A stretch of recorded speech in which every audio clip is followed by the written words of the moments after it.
안녕하세요. 날마다 기막힌 종의 박종현 목사입니다. 오늘도 새로운 하루 주님의 은혜의 평강이 여러분들과 함께 하시기를 주님의 이름으로 기도합니다. 얼마 전에 제가 새롭게 하셔서 간증을 본 적이 있는데요. 그 간증자가 자신의 삶의 진정한 변화가 하나님의 말씀을 통해서 변화가 되었다, 이러한 말씀을 나눈 것을 기억을 합니다. 우리가 이렇게 매일같이 하나님의 말씀을 나누는 것이요, 그냥 주어진 것이 아니라 또한 하나님의 섭리 가운데서 우리가 만나는 시간이라 믿습니다. 이 말씀 속에서 여러분들의 심령이 새롭게 자라나고 또 말씀을 통해서 세상 가운데 승리하는 우리 날마다 기막힌 종의 식구들이 되시기를 주님의 이름으로 기도합니다. 우리는 계속해서 여호수아의 말씀을 함께 살펴보고 있습니다. 여호수아 오늘 4장의 마지막 말씀을 여러분들과 함께 나누려고 합니다.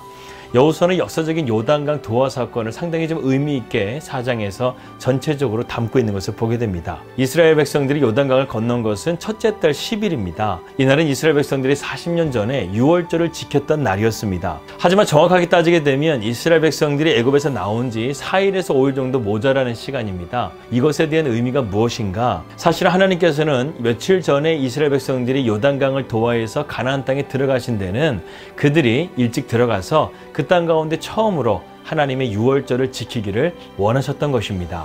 뿐만 아니라 이스라엘 백성들이 유월절의 기적을 통해서 구원받은 점을 기억하면서 그 구원이 요단강을 건너는 데까지 하나님의 은혜와 자비가 지금까지 함께하고 있다는 것을 기억하게 하고 싶었던 것이죠. 이 길갈이라는 단어의 뜻이 굴리다라는 뜻으로서요, 히브리 동사 갈랄에서 파생된 것인데 이 지역의 의미가 주는 것은 상당히 깊습니다. 다시 말해서 이스라엘이 애굽에서 해방되어 진정한 목적지인 약속의 땅 가나안에 도착함을 통해서 과거 애굽에서 지냈던 430년의 노예의 시간, 또 그리고 40년 동안 불순종을 통해서 그들이 광야의 생활을 지났던 이 모든 순환과 아픔의 역사들을요, 마치 돌을 굴려내듯이 굴려버리면서 새롭게 가나안 땅에 들어가게 되었다는 그런 의미를 담고 있다는 것입니다. 한편 이 길갈이라는 곳의 위치는요, 요단강으로부터 약 8km 떨어진 곳인데 이스라엘 백성들이 가나안 땅에 첫 번째로 진을 친 첫 수경지이자 가나안 정복 전쟁을 위한 교두보가 되었다는 것이죠. 따라서 가나안에 들어온 이후에 이 길갈이라는 곳은요, 이스라엘 역사 속에서 정치적, 군사적, 종교적으로 아주 중요한 위치를 차지하게 됩니다. 20절에서 22절입니다. 여호수아가 요단에서 가져온 그 12돌을 길갈에 세우고 이스라엘 자손들에게 말하여 이르되 그 일에 너희의 자손들이 그들의 아버지에게 묻기를 이 돌들은 무슨 뜻이니까 하거든 너희는 너희 자손들에게 알게 하여 이르기를 이스라엘이 마른 땅을 밟고 이 요단을 건넜음이라. 이 길갈이 12돌을 세운 목적은요, 이스라엘 전체 12지파로 하여금 여호수아 시대뿐 아니라 후손들에게도 이런 놀라운 하나님의 기적과 은혜의 기사들을 그들로 하여금 계속해서 기억하게 하기 위함이었다는 것입니다. 이처럼 부모는 자녀에게 신앙의 유산을 잘 물려줘야 될 그런 의무가 있습니다. 그것을 절대로 우리가 소홀히 해서는 안 된다는 것이죠.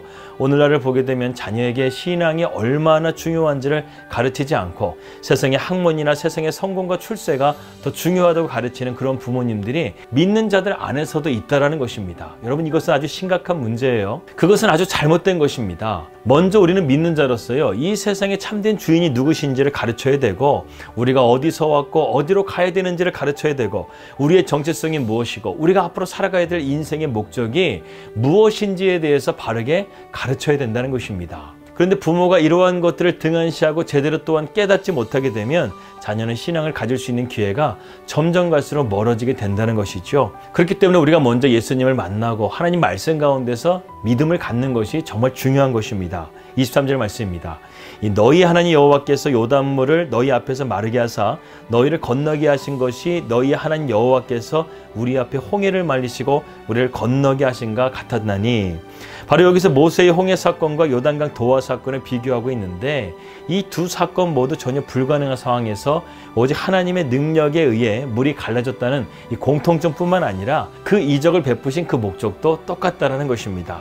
이런 홍해 사건과 요단강 도하 사건은 두 가지 의미를 가지고 있다는 거예요. 첫 번째는 무엇이냐면 세상 열방의 하나님의 능력을 선포해서 이방인들로 하여금 두려움을 갖게 하고 선민 이스라엘 백성들에게는 그러한 능력을 통해서 찬양과 감사를 받게 하기 위함이었다는 것입니다. 우리는 이러한 시점에서 성경이 중요한 깨달음을 하나 얻게 되죠. 하나님은 당신의 기적의 사건들을 절대로 그냥 지나가게 내버려 두지 않으신다는 것입니다. 홍해의 사건처럼, 요단강 도하의 사건처럼 그것을 이스라엘 백성들에게 계속해서 기억하게 하고 그 백성들로 하여금 믿음의 유산을 갖게 했다는 것이죠. 이것을 통해서 그리스도인으로서 우리는 참된 교육을 해야 된다는 것을 우리는 다시 한번 깨닫게 된다는 것입니다. 여러분, 진정한 교육이라는 것은요, 지식적인 교육이나 주입식 교육이 아니에요. 살아있는 교육이 되어야 합니다. 우리의 삶의 현장 속에서 자녀들로 하여금 우리가 정말 믿음으로 살아가는 것을 몸소 그들로 하여금 보여주는 것이죠.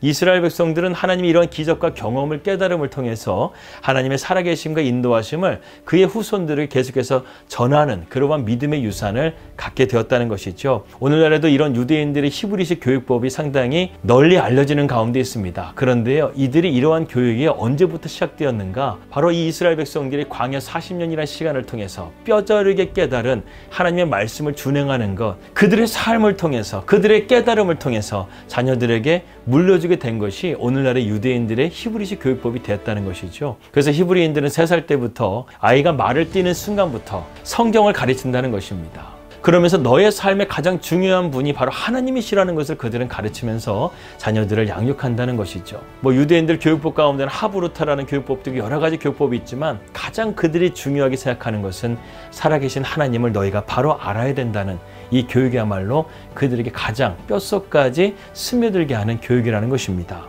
여러분, 이처럼 신앙생활이라는 것은요, 단순하게 지식 습득에만 머물러서는 안 된다는 거예요.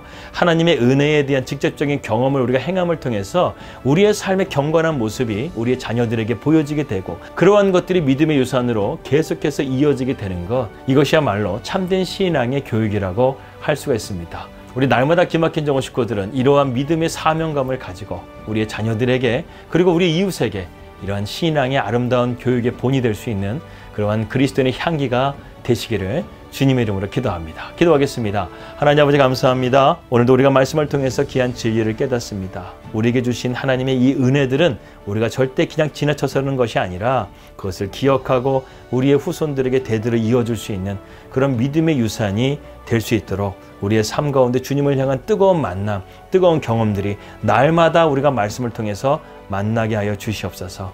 예수님의 이름으로 기도하였습니다. 아멘. 오늘도 평안한 하루 되시고요. 저는 내일 뵙도록 하겠습니다. 우리 믿음으로 승리합시다. 할렐루야.